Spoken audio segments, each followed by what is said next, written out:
Alors, gloire à Dieu pour ce temps que nous avons encore une fois d'être ensemble dans la maison du Seigneur, mais aussi pour étudier sa parole.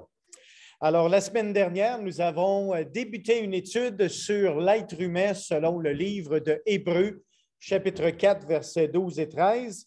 Et pour rafraîchissement, j'aimerais qu'on puisse tourner dans ce texte et le relire de la parole de Dieu. Il s'agit de Hébreux, chapitre 4, versets 12 et 13.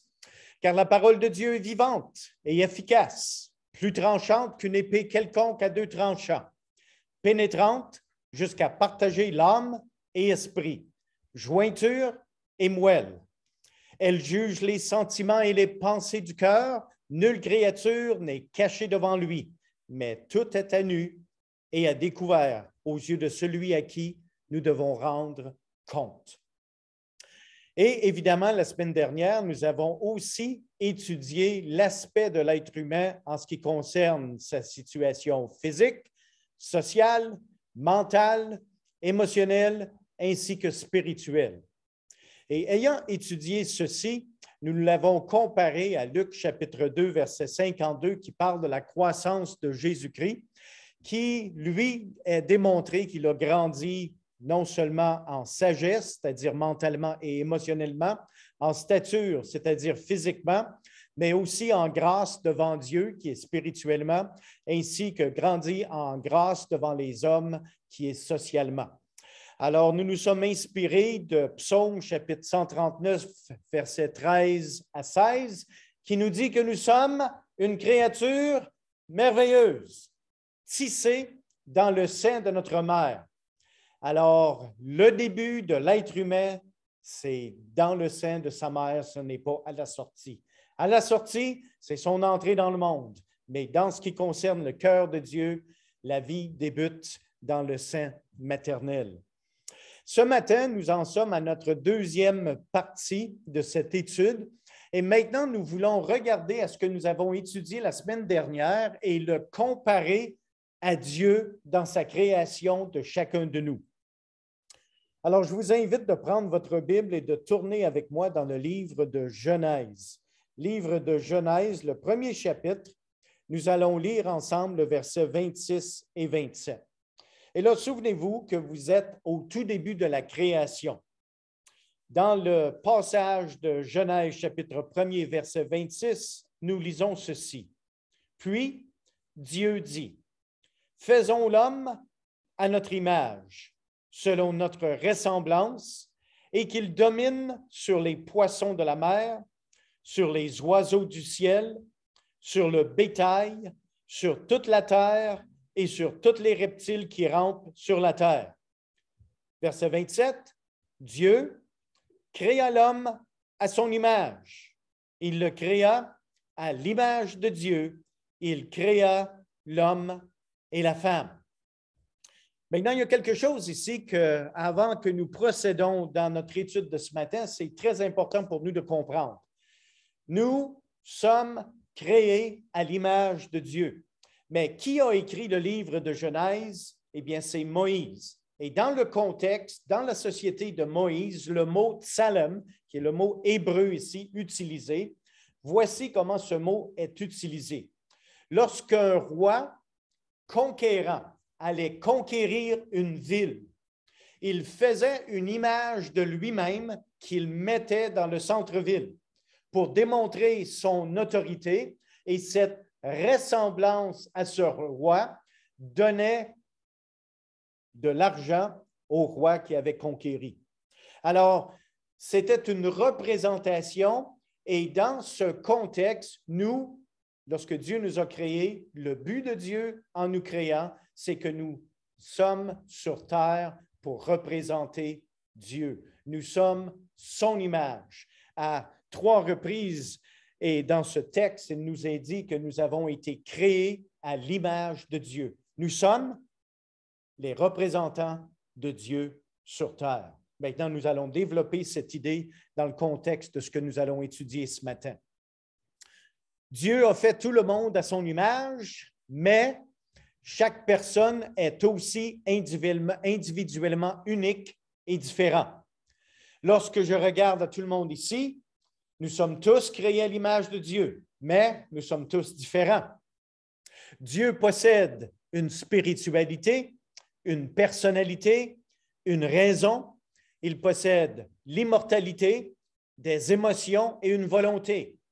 Nous possédons les mêmes choses parce que nous sommes à l'image de Dieu.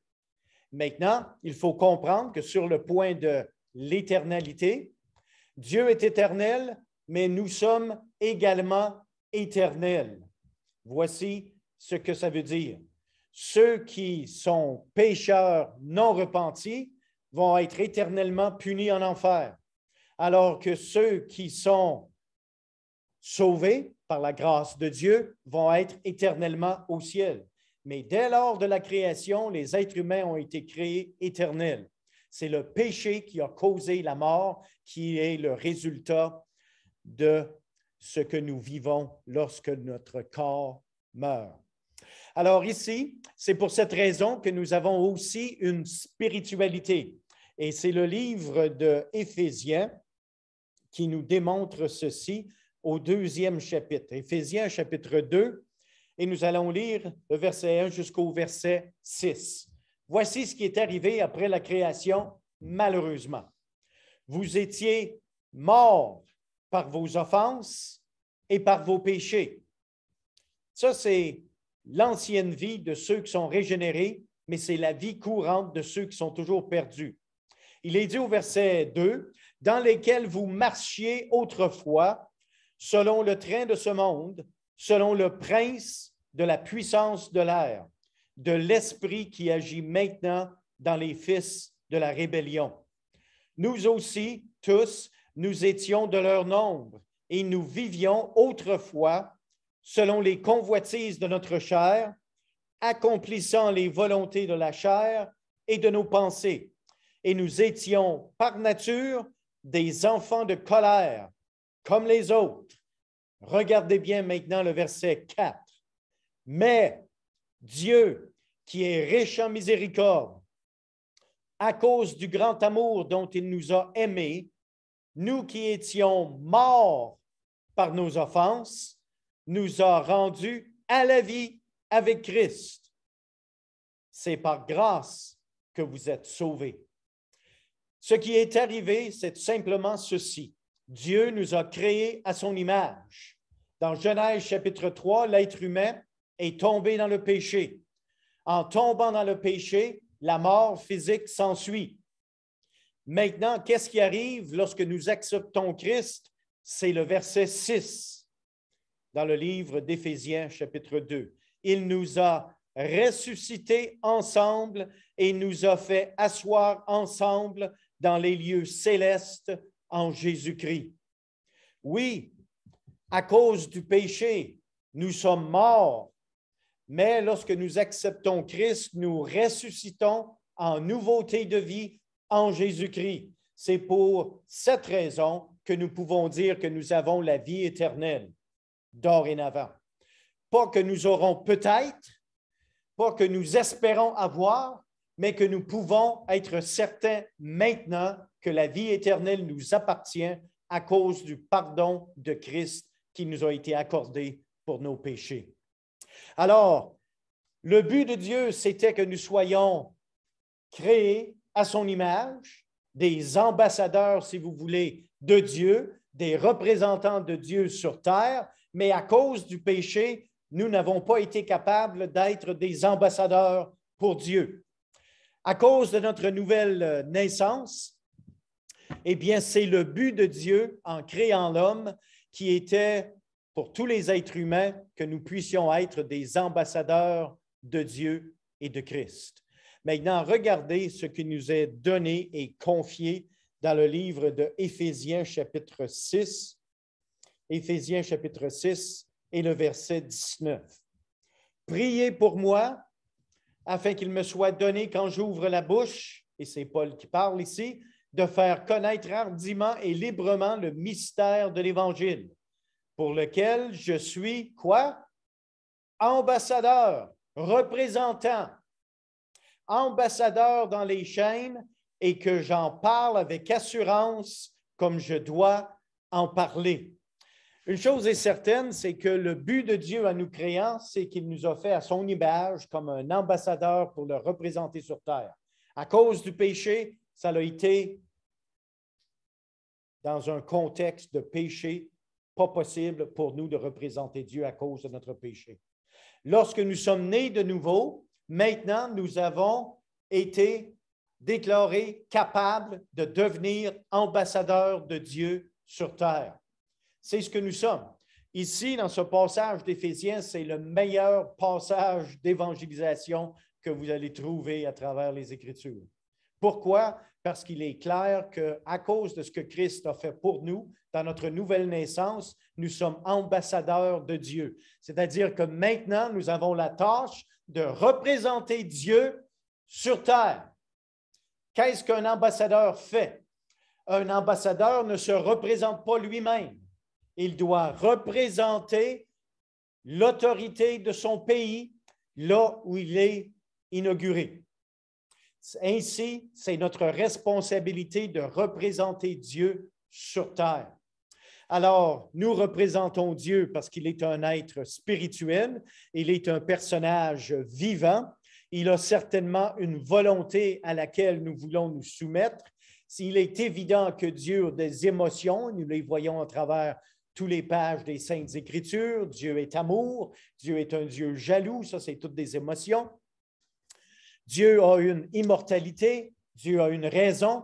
Alors, dans tous ces domaines, nous sommes appelés à le représenter comme ambassadeur. Est-ce que vous êtes prêts?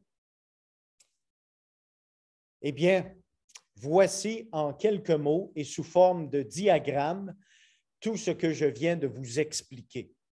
Adam a été créé ainsi que la femme par Dieu. Le but de Dieu était qu'il soit les représentants, qu'il soit l'image de Dieu sur terre. Malheureusement, au chapitre 3 de Genèse, Adam et Ève sont tous les deux tombés dans le péché et à cause de ce péché, ils ont hérité ensemble de la punition du péché qui a non seulement amené la mort physique, mais toutes sortes de complications et qui a fait une chose terrible. C'est que tous les êtres humains qui sont nés d'Adam et Ève, c'est-à-dire tous ceux qui ont existé sur terre, vous et moi et tous ceux qui existeront sont maintenant déchus. Et j'aimerais vous amener au livre de Romains, ce qui explique ceci. Romains chapitre 5. Romains chapitre 5 et le verset 12. C'est pourquoi, comme par un seul homme, le péché est entré dans le monde, et par le péché, la mort. Et qu'ainsi la mort s'est étendue sur tous les hommes, parce que tous ont péché. Vous savez pourquoi le monde va en enfer? Le monde ne va pas nécessairement en enfer parce qu'ils commettent des péchés. Le monde va en enfer parce qu'ils sont pécheurs de naissance. C'est un héritage que nous avons reçu de nos parents. Et ça, c'est venu à cause de Adam et Ève. Tous sont pécheurs, déclarent les Saintes Écritures, parce qu'ils sont des êtres humains nés de Adam et Ève qui ont péché. Vous ne pouvez pas naître du péché et être saint sans passer par Jésus-Christ. Maintenant, descendons dans le même texte de Romains, toujours au chapitre 5, mais cette fois-ci au verset 15. Mais il n'en est pas du don gratuit comme de l'offense, car si par l'offense d'un seul, il y en a beaucoup qui sont morts. Alors, c'est qui l'offense d'un seul? C'est l'offense de Adam. Alors, c'est à cause de Adam que la mort est venue. Et cette offense, maintenant, le monde meurt. À plus forte raison, la grâce de Dieu et le don de la grâce venant d'un seul homme, Jésus-Christ, ont-ils été abondamment répandus sur beaucoup. Alors maintenant, Adam, le premier Adam, a amené la mort à la race humaine. Le deuxième Adam, Jésus-Christ, a amené la vie à tous ceux qui acceptent son pardon. Alors, la question se pose, comment est-il possible que la mort de Adam ou le péché d'Adam a causé la mort sur tous les êtres humains. Et comment est-il possible qu'un seul homme, Jésus-Christ, puisse racheter tous ceux qui le désirent d'être sauvés? C'est parce que Jésus-Christ n'était pas seulement un homme, mais il était également Dieu. Dieu est éternel. Un seul qui a l'éternité et qui est décédé sur la croix peut amener non seulement le salut à tous ceux qui le veulent, mais peut vivre éternellement auprès de Dieu. C'est ce qui nous est déclaré un peu plus bas ici, au verset 16 de Romains, chapitre 5. Et il n'en est pas du don comme de ce qui est arrivé par un seul qui a péché, car c'est après une seule offense que le jugement est devenu condamnation, tandis que le don gratuit devient justification après plusieurs offenses. Maintenant, le terme théologique utilisé ici, justification, est très important parce que nous avons commis plusieurs péchés passés, présents et futurs. Toute la race humaine a commis des péchés et ils sont décédés. Maintenant, Jésus-Christ, voici ce qui s'est passé à la croix. Un seul homme, Jésus-Christ lui-même est mort. La justice de Christ a été passée à nous, le pécheur repentant. Tous nos péchés passés, présents et futurs ont été passés sur Jésus-Christ qui les a portés sur la croix. C'est ça, la justification. C'est pour ça que nous sommes relevés, que nous sommes ressuscités de la mort, comme nous dit Éphésiens. Nous étions tous morts dans nos péchés, mais à cause du sacrifice de Christ, nous pouvons être justifiés. Et le verset 18 dit, « Ainsi donc, comme par une seule offense, la condamnation a atteint tous les hommes, de même, par un seul acte de justice, la justification qui donne la vie, parce que nous étions morts, s'étend à tous les hommes. » C'est pour cette raison que le salut est disponible pour tous. Maintenant, il faut l'accepter. Et c'est en acceptant le sacrifice de Christ pour nos péchés que nous pouvons être justifiés. Non pas parce que nous avons fait des bonnes œuvres, non pas parce que nous sommes meilleurs que les autres, tout simplement parce que le sacrifice de Christ est suffisant pour nos péchés, passés, présents et futurs. C'est pour ça que nous devons faire une différence entre, par exemple, la sécurité du croyant et l'assurance du salut. Plusieurs chrétiens aujourd'hui mélangent ces deux doctrines.